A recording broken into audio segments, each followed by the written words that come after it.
जय बजरंग बली, पवन पुत्र बजरंग बली, अंजनी सुत बजरंग बली, 11वें रुद्र बजरंग बली, जय कपीस बजरंग बली, महावीर बजरंग बली, रामदूत बजरंग बली, श्री राम भक्त बजरंग बली, पंचमुखी बजरंग बली, महाबली बजरंग बली, भयहारी बजरंग बली, हितकारी बजरंग बली, जय जय जय बजरंग बली। नारायण नारायण। पुत्र मिलन के हर्ष में तो माता उपहार की बात भूल ही गई। अरे माँ, इतने सारे लड्डू कम है? नहीं, बहुत ज्यादा। मैं थोड़ी ना अकेले इन्हें खा पाऊंगा। तब कौन खाएगा? ये सब कुछ तुम्हें ही खाना है। मैंने तुम्हारे लिए ही बनाया। ये तो तुम्हारा प्रिय व्यंजन है ना? तुम्हारे आगमन का समाचार पूरे राज्य में फैल गया है। महल के मुख्य द्वार पर प्रजा तुम्हारे दर्शन की प्रतीक्षा कर रही है। माता, क्या मैं राज्य के लोगों को अपना दर्शन देने जाऊं? ओम नमः शिवाय, ओम नमः शिवाय, ओम नमः शिवाय।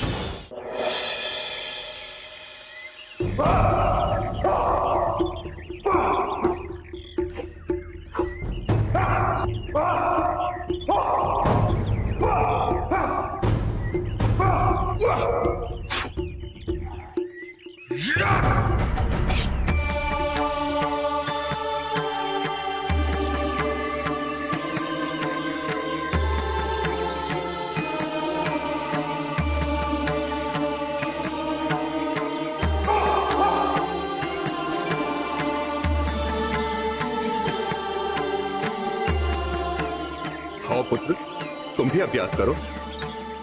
नहीं पिताश्री, मैं अभी व्यायाम नहीं करूंगा। माँ कहाँ है? पुत्र, तुम्हारी माता अद्रिका से मिलने गई है। अर्थात मेरी मौसी से मिलने गई है? हाँ पुत्र, बहुत दिनों से उससे मिले नहीं, सो चली गई मिली। संध्या होने तक लौट आएगी।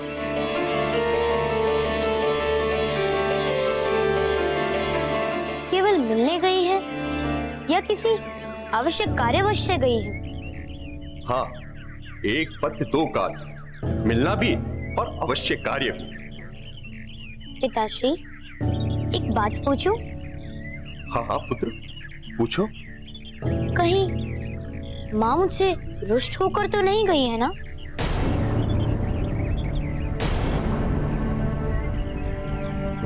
नहीं पुत्र, पर ये बात तुम क्यों पूछ रहे हो पुत्र? पर अब माता भी अपने पुत्र से रुष्ट होती है, जो तुमसे रुष्ट हो जाएगी और तुमसे दूर चली जाएगी। बल्कि जाते समय वो बड़ी द्वंद और दुविधा में थी कि आज ही मेरा पुत्र आया है और आज ही मुझे जाना पड़ रहा है। पिताश्री, मुझे माँ के पास जाना है। मैं माँ के पास जाऊंगा। पुत्र, वहां जाकर क्या करोगे? संध्या होने तक तो वो लौट आएंगे। नहीं पिताश्री, मैं उनसे मिलने के लिए बहुत व्याकुल हो रहा हूँ। पुत्र, तुम मेरी बात नहीं मानोगे? मानूंगा, सब बात मानूंगा, केवल यही बात नहीं मानूंगा। मैं जाऊंगा, मैं माँ के पास जाऊंगा। अच्छा ठीक है, जाना, पर अपनी माँ की बात तो मानोगे ना? हाँ, किंतु वह तो यहाँ है ही नहीं। वो मुझसे कह के गई है तुम्हारे लिए। क्या? कि जब तक कि मैं लौट के नहीं आऊं, तब तक तुम्हें मेरी आज्ञा का पालन करना होगा। किंतु मेरा मन व्याकुल हो रहा है पिताश्री, माँ से मिलने के लिए। इसका अर्थ ये हुआ पुत्र कि माता ही तुम्हारे लिए सर्वोपरि है, पिता केवल नगण्य। नहीं नहीं, ऐसी बात नहीं है। बात वास्तव में। जानता हूं, बात स्नेह की है कि मैं भी तुमसे बहुत स्नेह करता हूं। मैं भी ये चाहता हूं कि तुम मेरे समीप रहो, मेरे से बात करो, और सौभाग्य से वो समय मिला है। तो क्यों ना हम एक साथ तुम मेरे कार्य में हाथ बटाओ। तो ठीक है, मुझे बताएं कि मुझे क्या करना होगा। पुत्र, तुम तपोवन में जाकर ऋषियों की रहने की व्यवस्था करो। कोई आयोजन होने वाला है क्या? हाँ पुत्र, कुछ दिनों बाद ऋषिगण आने वाले हैं वह तपस्या के लिए, तो तुम उनकी सुरक्षा की व्यवस्था करो। ठीक है, मैं जाता हूँ।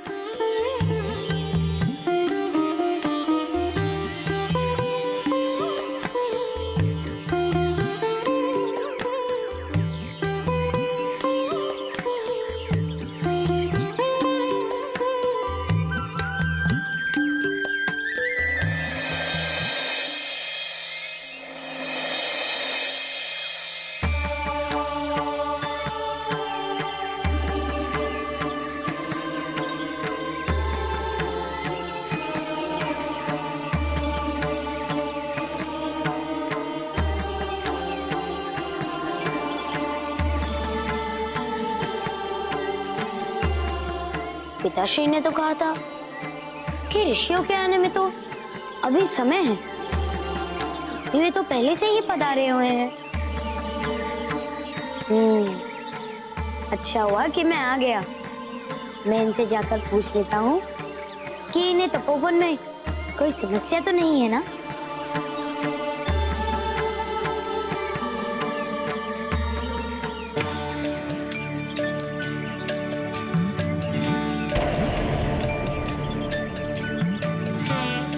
प्रणाम ऋषिवर।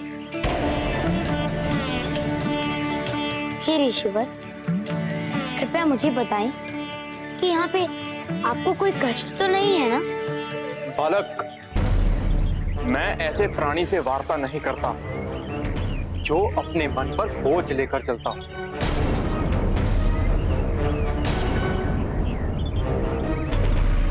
बोझ? कैसा बोझ? मेरे मन पर कोई बोझ नहीं है। जो सत्य ना बोले,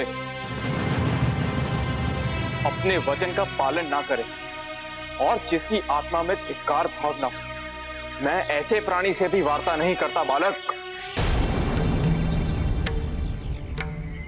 क्योंकि ऐसा प्राणी सत्पुरुष नहीं होता। ऋषिवर, मुझे आपकी बातें समझ में नहीं आ रही। कैसा वचन, कैसा धिक्कार भाव?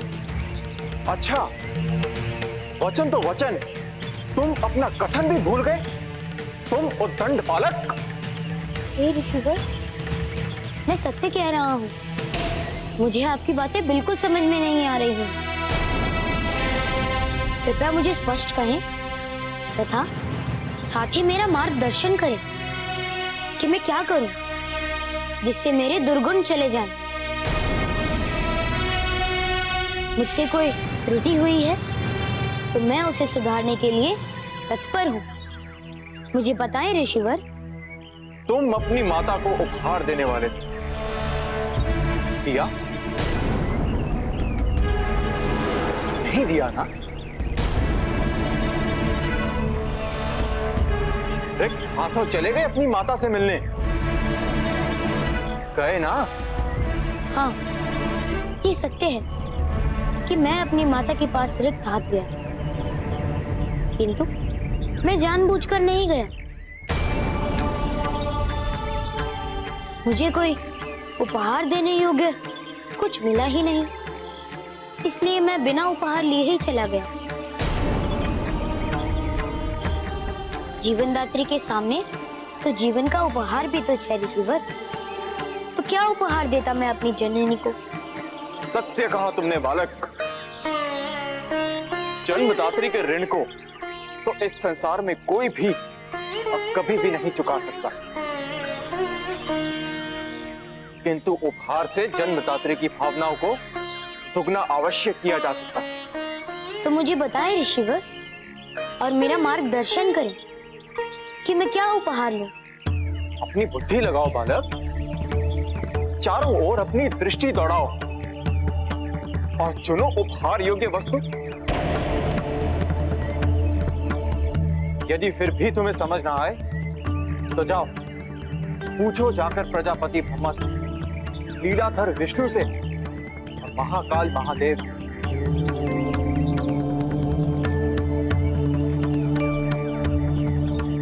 आपने तो मेरी परेशानी और भी बढ़ा दी ऋषिवर। मैं कल ही तो घर लौटा हूँ और यदि आज मैं वापस गया तो मेरी माँ को दुख होगा। वह कहेंगी कि अभी तो आया है और फिर वापस चला गया, और कहेंगी कि इसे तो माँ की चिंता ही नहीं है। तो ठीक है, जियो फिर अपने मन पर बोझ ले। नहीं नहीं, यह भी तो उचित नहीं। मुझे उपहार देना चाहिए, किंतु मैं क्या करूं? कैसे जाऊं? अवसर का लाभ उठाओ बालक। कैसे? तुम्हारी माता अपनी बहन के घर गई है ना? जी, गई है मिलने। तो जाओ, ढूंढ लो उपहार। इससे अच्छा अवसर दोबारा नहीं मिलेगा मन से बोझ उतारने का।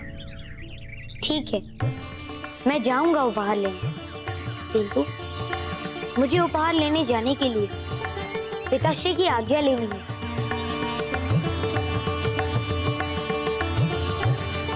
मैं अभी आज्ञा लेकर जाता हूँ उपहार लाने।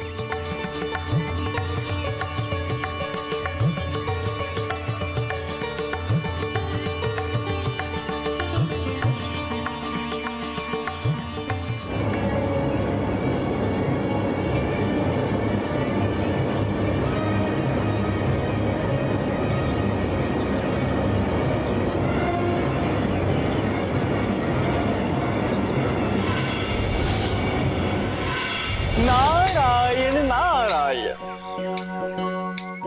लीजिए प्रभु, आपकी लीला की धरातल तो बना दी मैंने।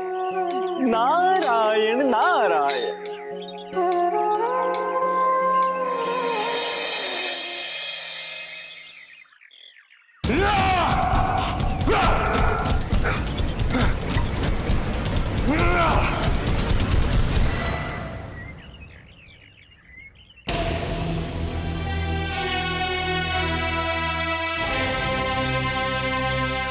क्या बात है पुत्र, इतने व्याकुल क्यों हो? तपोवन में सब कुशल तो है? तपोवन में सब कुशल है पिताश्री। तो इस प्रकार भागकर आने का कारण? पिताश्री, मेरे मन पर पड़े एक भारी बोझ की अनुभूति उस तपोवन में एक ऋषि ने करवाई है।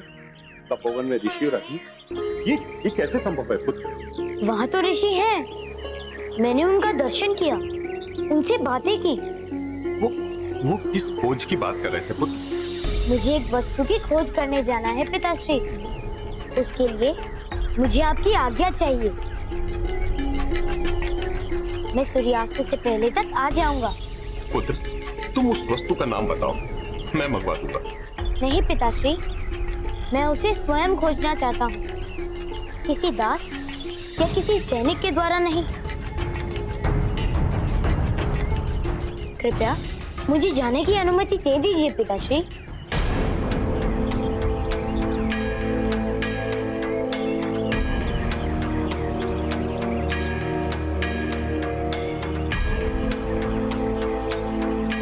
पुत्र, तुमने तो मुझे धर्म संकट में डाल दिया। नहीं पिताश्री, कोई धर्म संकट नहीं। आप मुझसे स्नेह करते हैं ना? हाँ पुत्र, बहुत बहुत पुत्र। तो फिर इस स्नेह की 100।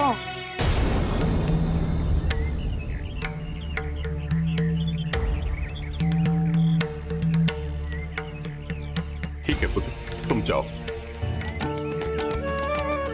और खोज कर दोपहर तक लौट आना, चाहे वो वस्तु मिले या ना मिले। ठीक है, मैं आ जाऊंगा।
कौन सी वस्तु हो सकती है मेरी माता के लिए उपहार स्वरूप?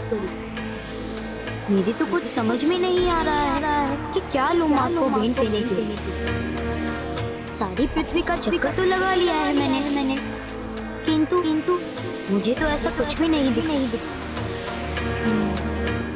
अब क्या करूं?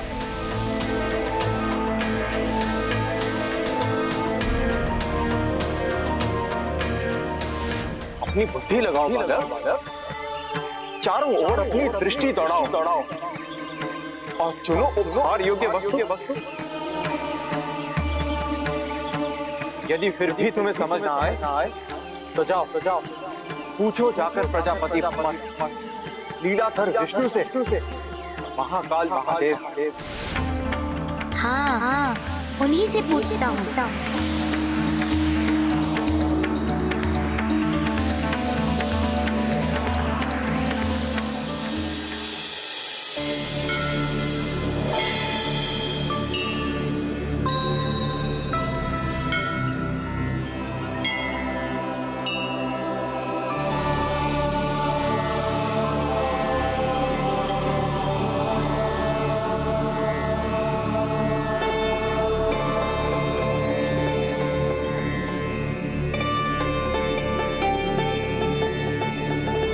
ब्रह्मदेव, हनुमान, आप यहाँ कैसे आना हुआ? क्षमा करें परमपिता, अचानक आने की। किंतु यदि मैं नहीं आता तो मेरी समस्या का निवारण नहीं हो। कैसी समस्या? मुझे मेरी माता अंजना के लिए एक उपहार लेना और सारी पृथ्वी का चक्कर लगाने के बाद भी मुझे कुछ अनूठा उपहार स्वरूप देने लायक कुछ नहीं मिला। तो मैं आपसे ये पूछने आया हूं कि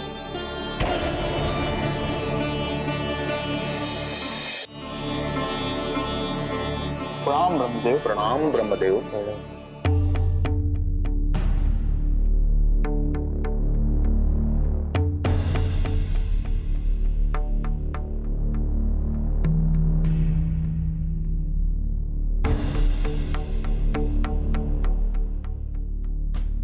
मैं तुम दोनों से श्रेष्ठ हूं। मैं न रहूं तो जीवन ही ना रहे।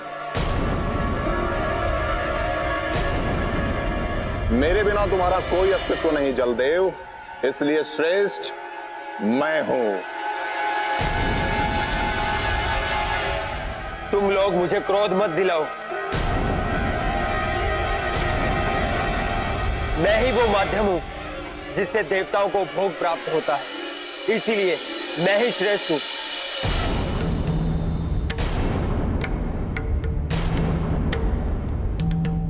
शांत हो जाइए, बिल्कुल शांत।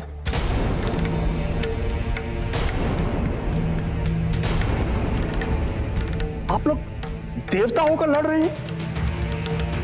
तो आप निर्णय कर दीजिए, हम नहीं लड़ेंगे। किस बात का निर्णय? ब्रह्मदेव, इस बात का निर्णय कि हम तीनों में से श्रेष्ठ कौन है।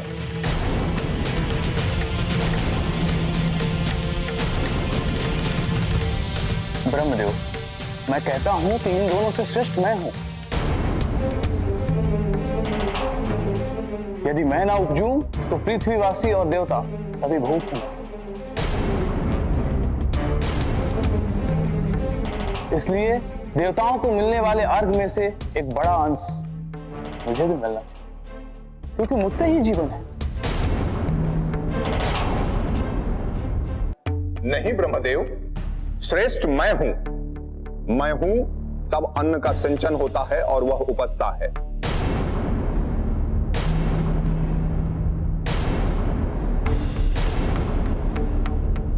यदि मैं सिंचन बंद कर दूं तो वह उपजे ही नहीं, इसलिए उस अंश में से एक बड़ा भाग मुझे मिलना चाहिए। किंतु ब्रह्मदेव, अन्न के उपजने और जल की वृष्टि के लिए जिस ऊष्मा की आवश्यकता होती है वो अग्नि से प्राप्त होता है, और हवन में दिया गया हविष्य मेरे बिना देवताओं तक नहीं पहुंचता, इसलिए अंश मेरा बड़ा होना चाहिए।